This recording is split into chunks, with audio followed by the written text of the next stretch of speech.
And a certain woman of the wives of the sons of the Nebaim cried out to Elisha, saying, Your servant my husband is dead, and you know that your servant served Yahweh. And the lender has come to take my 2 sons to be his slaves. And Elisha said to her, What should I do for you? Inform me, what do you have in the house? And she said, Your female servant has none at all in the house, except a pot of oil. And he said, Go borrow vessels from everywhere, from all your neighbors. Empty vessels, do not get a few. And when you have come in, you shall shut the door behind you and your sons. Then pour it into those vessels, and put aside the filled ones. So she went from him and shut the door behind her and her sons, who brought to her, and she poured it out. And it came to be when the vessels were filled, that she said to her son, Bring another vessel. But he said to her, There is not another vessel. And the oil ceased. So she went and informed the man of Elohim, and he said, Go sell the oil and pay your debt, and you and your sons live on the rest. And it came to be on a day that Elisha went to Shunem, where there was a prominent woman, and she urged him to eat some food. And it came to be, as often as he passed by, that he turned in there to eat some food. And she said to her husband, Look, I know that this is a Kadesh man of Elohim, who passes by us continually.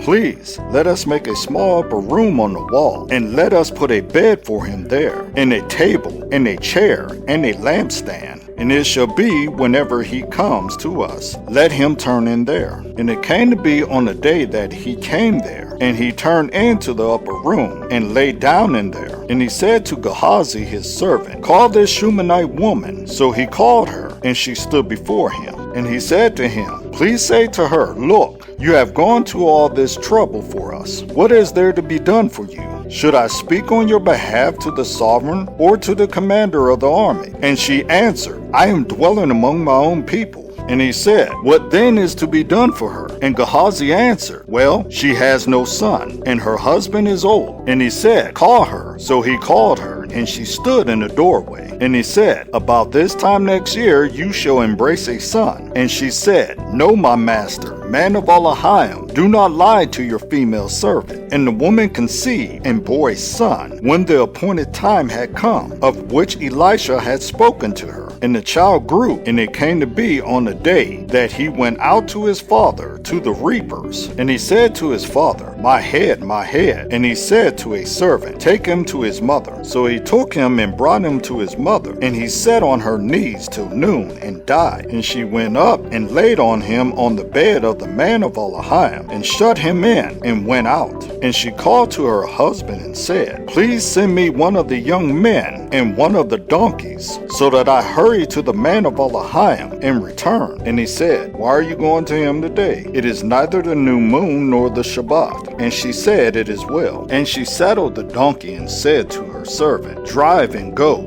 Do not slow down, except I speak to you. And she went and came to the man of Elohim at Mount Carmel. And it came to be, when the man of Elohim saw her at a distance, that he said to his servant Gehazi, See the Shunammite woman? Please run to meet her and say to her, Is it well with you? Is it well with your husband? Is it well with the child? And she answered, It is well. And she came to the man of Elohim at the hill, and she caught him by the feet. But Gehazi came near to push her away. But the man of Elohim said, Leave her alone, for her being is bitter in her, and Yahweh has hidden it from me, and had not revealed it to me. And she said, Did I ask a son of my master? Did I not say, Do not deceive me? And he said to Gehazi, Gird up your loins, and take my staff in your hand, and go. When you meet anyone, do not greet him. And when anyone greets you, do not answer him. And you shall lay my staff on the face of the child. And the mother of the child said, As Yahweh lives, and as your being lives, I do not leave you. And he rose up and followed her. And Gehazi went on ahead of them, and laid the staff on the face of the child. But there was no voice, and there was no hearing. So he went back to meet him, and reported to him, saying, "The child has not awakened." And Elisha came into the house and saw that the child was dead, lying on his bed. And he went in and shut the door behind the two of them and prayed to Yahweh. And he went up and lay on the child and put his mouth on his mouth and his eyes on his eyes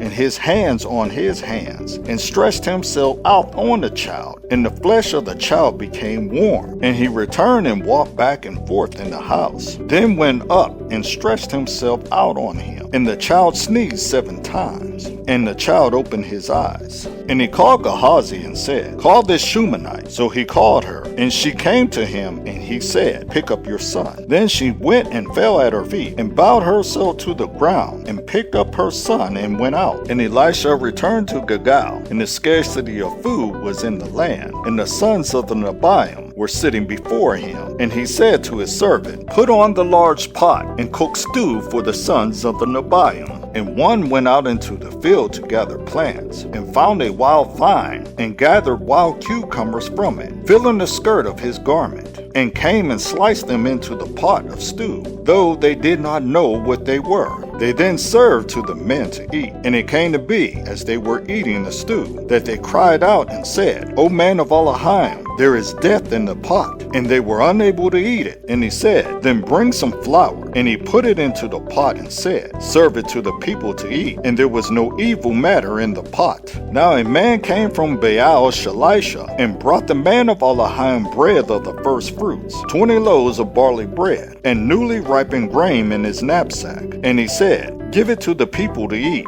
And his servant said, "What, do I put this before more than 100 men? And he said, "Give it to the people to eat. For thus said Yahweh, eat and have some left over." And he put it before them, and they ate and had some left over, according to the word of Yahweh.